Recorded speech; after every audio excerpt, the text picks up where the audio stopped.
Already আপনারা সবাই বুঝেই গিয়েছেন আজকে আমি কোন টপিকে ভিডিও নিয়ে এসেছি, কিন্তু আপনারা যেটা জানেন না এখন সেটাই জানাবো। ছোটবেলা থেকে আমার একটা গিটারের অনেক বেশি শখ ছিল।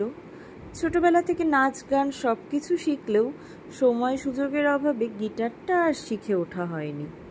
তো একদিন আমি আমার বরকে বলছিলাম যে জানো, আমার একটা গিটারের অনেক বেশি শখ ছিল।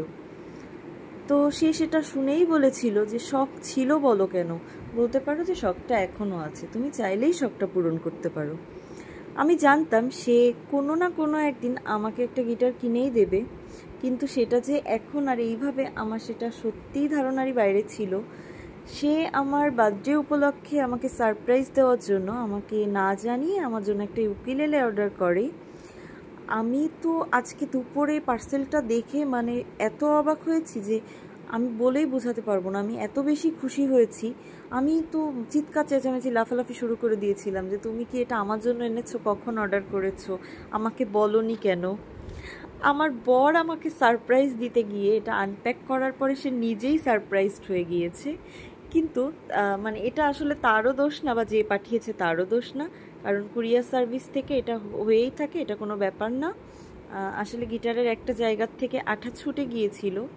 যেই ভাইয়ের কাছ থেকে ইউকুলেলেটা অর্ডার করেছে তাকে জানানোর সাথে সাথেই সে বলেছে সে এটা এক্সচেঞ্জ করে দেবে ঈদের পরে। তো এটা নিয়ে আমার কোনো মন খারাপ নেই, আমি শুধু এত বেশি খুশি যে আমি বলে বোঝাতে পারবো না। তোমাকে অনেক ধন্যবাদ দিলেও সেটা কম হয়ে যাবে। তোমাকে শুধু অনেক অনেক ভালোবাসা জানাই আমার এই ছোট ছোট খুশিগুলোর এত খেয়াল রাখার জন্য।